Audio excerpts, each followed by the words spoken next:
This video is not done to bash down Malta, nor to bash down the South Asian community. This is more of those type of videos that could be an eye-opener for some people so that they can understand in what kind of situation they could potentially end up into if they would like to move to Malta. Welcome back on my YouTube channel, guys, it's Alex here. I know that this video is going to be dramatic, however we are going to make it straight to the point, very precise. I want you to get the real information. And even though it's written that this is the Indian community, the South Asian community what is facing, I want anyone else from other countries and different nationalities to listen to this video so that they can understand, some of them, how privileged you are, and the others to know that this could potentially happen to anyone. Now, the very first point that I would like to say is, even though it's written the Indian community in Malta, this is not the entire Indian community. It doesn't mean that this, what you're going to hear in this video, is happening to anyone, to everyone from India. No, but to majority of them, yes. And here it follows anyone else that is coming from South Asian countries. The very first thing that I would like to start off is by why do people from South Asian countries would like to move to Malta, and in which way are they moving to Malta? Number one, they believe that Malta is a paradise on earth when it comes to money. It's something like, I would say, Dubai Part 2, from what Dubai used to be for South Asian countries back in 2010 till about 2015.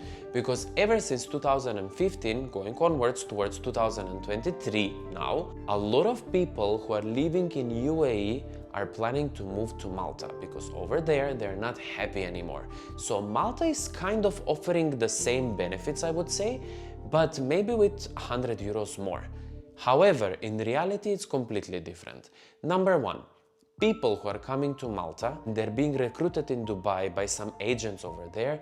They need to pay 5, 10, even 15,000 euros to move to Malta. And not only the Indian community, but even people who are coming from Philippines. Once when I did a video last year about this, the comment section, even on TikTok and on YouTube, was crazy. By some people who are living in Malta saying the exact amount of money that they have paid for the benefit of few people. And then what happened? They moved over here on the island and the reality was completely different. They were faced with the cost of living, with the increase of the cost of living, the low wages, and also the high rents. Something very important I would like to say is that all these agents that are recruiting and charging obnoxious amount of money are helping these people to get their approval of principal letter so that they can enter in Malta. These people are being recruited by the recruitment agencies, so they do have the visa from these agencies, and then the agencies are giving them work opportunities.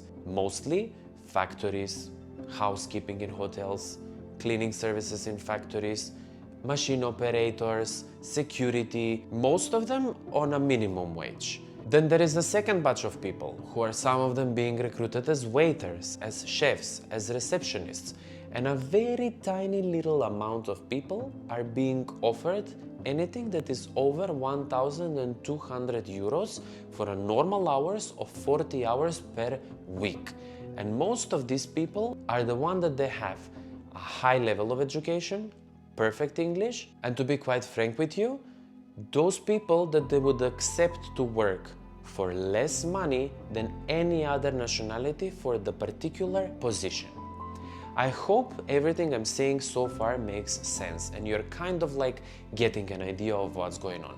Now, why do these people are accepting to move to Malta, pay this obnoxious amount of money? Because these people are trying to find their luck on the island. They know that this is the stepping stone to enter on the island.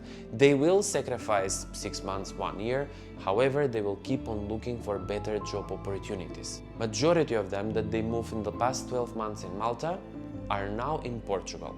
A lot of people understood that here it's not honey and milk, as some people were saying.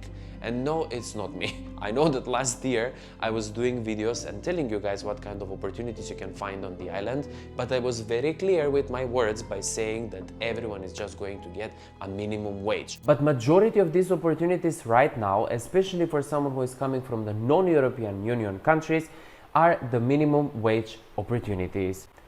Trust me, You're just losing your time and you're basically going to turn yourself into a working robot. And I'm so happy from so many people that I have met on the island coming from these countries that they told me thank you for telling the reality as it is. However, I'm moving forward to give you another reality and another information that I got exactly from these people who moved in the past 12 months in Malta.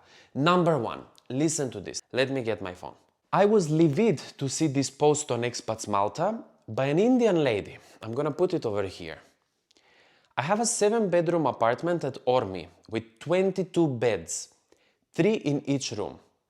Common kitchen, 3 bathrooms, 260 euros per bed, including water, electricity, Wi-Fi, and weekly cleaning. For viewing, please PM.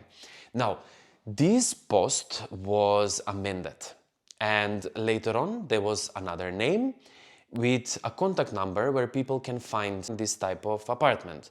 Have a look at the photos. Is this 3 people living in one room, or is this 2, 4, 6 people living in one room, sharing one bathroom, 3 in the whole apartment of 7 rooms? How many beds do people put into these bedrooms? Do you remember back in the days when they exposed what was going on in Dubai with the Indian community, with those construction workers that are building all those skyscrapers, in what kind of conditions they're living? Well, in Malta it's kind of the same, but more in a European level. Real apartments, 260 euros per bed, and you have 22 beds. Let me just take the calculator so I can see exactly how much this cost. 260 euros per bed, and she said 22 can sleep. It's equal to 5,720 euros for the whole apartment. 22 people in an apartment with 3 bathrooms. Where the is the humanity over here? How do people even accept to live in this type of conditions? And yes, they are living over there. Simple reason why? Have a look at this. Landlords do not want to rent their apartments to Indian people. And this is coming from Indian person who moved to Malta not long ago, stayed with his friends, and then he wanted to move on and he wanted to share an apartment on his own, or he wanted to share apartment with his friends. They did try to find an apartment and they were faced with this. Real estate agents saying that the landlords do not want to rent apartment to Indians. So what is going on? We do have this 7 bedrooms, 1 apartment, 3 bathrooms, sleeping 22 people. And have a look at, let's get the pictures back. Have a look at these photos. Is this human? Is this even real? Are these human conditions? Is this even allowed? Is this against the law or no? I am honestly so livid, and I do apologize. I got so heated up because I got so angry and nervous knowing that some people are benefiting from situations like this. But at the same time, I would like to say, the post was done by an Indian girl, and she is trying to give this type of accommodation to other people. And of course, she's not going to give to people from Finland or Norway or Sweden. She's trying to target people from her own country, people from India. And maybe she's getting like 10%, but I'm pretty sure she's getting 10% on 260 euros. So she will get 26 euros only. For her to find someone that there will be 22 people living in one apartment.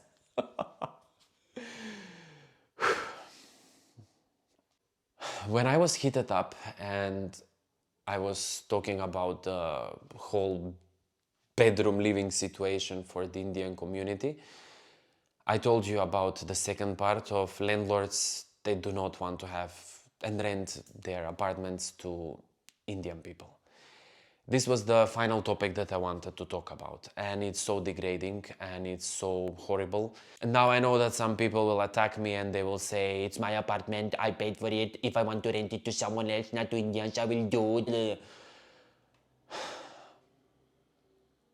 Okay, I completely understand. Maybe you don't want to rent it, as I was talking with some landlords, And they told me, yes, I don't want to rent it because they use a lot of spices and the entire apartment will smell and the smell will stay there and I will not be able to take the smell out of the spices, of the food, of the cooking. So this is one of the reasons why people are saying. I'm getting like so heated up with this topic because I feel for people and I am so sorry when I see some of my Indian friends who live in Malta, what kind of situations they're ending up into. The other very important thing that I would like to say is about the food delivery guys, and I do feel sorry a lot for them, especially in the winter time, because I'm seeing some of them when they go to work somewhere, let's say in a hotel, and I'm seeing them arriving with their food delivery backpacks. And I remember once, a few weeks ago, I spoke with one and I'm like, hey, you are having your food delivery. I don't want to mention the brands or something packet, but you are coming to the hotel to work. And he was like, yeah, because after the hotel I have to go and do food delivery. And I'm like, oh, okay. The reason is because people want to make more money, and with the low wages and the high rents, this is what they have to end up into. Working from 7 o'clock in the morning until 3 o'clock in the afternoon, then going to do food delivery till 11 o'clock in the evening, and then the next day the same thing all over again. Some people have to work as taxi drivers, then to work in restaurants, and they work pretty much over 15, 16 hours per day. And I do feel sorry for this because we are running after money by damaging our own health. And I know that some people, what I'm saying, would agree, some would laugh at this video, which I don't really care, but the reality is this. The other important thing that I wanted to say is, sorry, I got so, my mood went down and my energy is down, but I'm ending the video. I wanted to say about the food delivery. We had this horrible rain in the past 10 days in Malta, and the drainage system, as I mentioned in my videos, is so bad on the island that there were so many roads that were flooded. And we privileged sitting at home and ordering food and then seeing the photos the next day of how some, I'm gonna put them here, of how some people, in what kind of conditions they're working. Anyone who is planning to move to Malta, I don't want this video to be discouraging because I know that the whole video was so dramatic and now this is going to go all over social media and stuff like that, I know. But there is a positive side into all of this as well.